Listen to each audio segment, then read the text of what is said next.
Morning student, आज हम लोग formation of PDE partial differential equation का जो पार्ट है, जो दो तरीके से होता है। पीडीई का फॉर्मेशन दो तरीके से होता है, पहला बाय एलिमिनेटिंग फंक्शन और बाय एलिमिनेटिंग कांस्टेंट। तो मैं डिफरेंस बता रही हूँ। ये देखिए, एक साइड में ये क्वेश्चन लिखा हुआ है। अब मुझे कैसे समझ में आएगा? ऊपर लिखा रहेगा फॉर्म पीडीई, तो इसमें आपको कांस्टेंट नजर आ रहा है एबी, मतलब आपको कांस्टेंट को एलिमिनेट करके पीडीई फॉर्म करना है। अब एक क्वेश्चन ऐसा आएगा, form PDE that is equals to F of y by x। तो मेरे को फंक्शन दिख रहा है, इसका मतलब ये है कि फंक्शन को एलिमिनेट करके पीडीई फॉर्म करना है मुझे। तो ये दोनों क्वेश्चन को मैंने आइडेंटिफाई करा दिया कि अगर एबी है मतलब कांस्टेंट को एलिमिनेट करके, और फंक्शन है तो फंक्शन को एलिमिनेट करके पीडीई का फॉर्म करना है। अब इधर देखिए, जब आपको समझ में आ गया कि हाँ कांस्टेंट को एलिमिनेट करना है, तो आप नंबर ऑफ कांस्टेंट देखिए, कितने कांस्टेंट है तो 2, और इंडिपेंडेंट वेरिएबल एक्स वाई वो भी 2 है।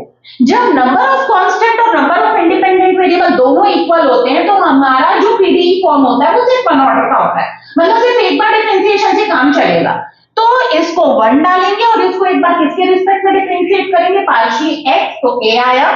फिर इसी तरीके से y के रिस्पेक्ट में डिफरेंशिएट करेंगे b, हमको पता है del z by del x p होता है, तो p is equals to a, q is equals to b। हमको ab को एलिमिनेट करना है, तो 1 2 3 तीनों के हेल्प भी ले सकते हैं और ab को एलिमिनेट कर सकते हैं, या सिर्फ 2 3 के हेल्प से b को एलिमिनेट कर सकते हैं। तो यहाँ पर ab की वैल्यू को ले जाकर किसमें रखिए, 1 में रखिए। तो आपका z is equals to px plus qy plus pq आएगा, आपका ab एलिमिनेट होकर एक पीडीई फॉर्म हो जाएगा।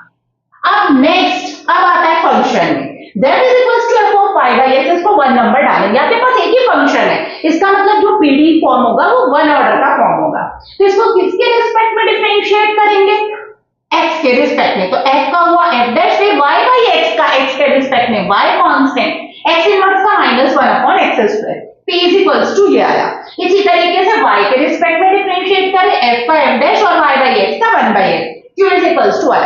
अब मैंने देखा 1 2 3 इन दोनों के तीनों के हेल्प से मुझे फंक्शन को एलिमिनेट करना है, तो मेरा जो 1 है उसमें f है और 2 3 में मेरा क्या दिया हुआ है, f डैश। तो इस f का कोई रोल नहीं है, मतलब सिर्फ 2 3 के हेल्प से हमारा फंक्शन क्या होगा, एलिमिनेट होगा। तो मैंने क्या किया, 3 के हेल्प से f डैश की वैल्यू निकाली। f डैश कितना आया, qx आया, उसको ले जाकर मैंने 2 में सब्स्टिट्यूट किया, ये रहा, और x x कैंसिल, ये मेरा रिक्वायर्ड पीडीई आया। So thank you students.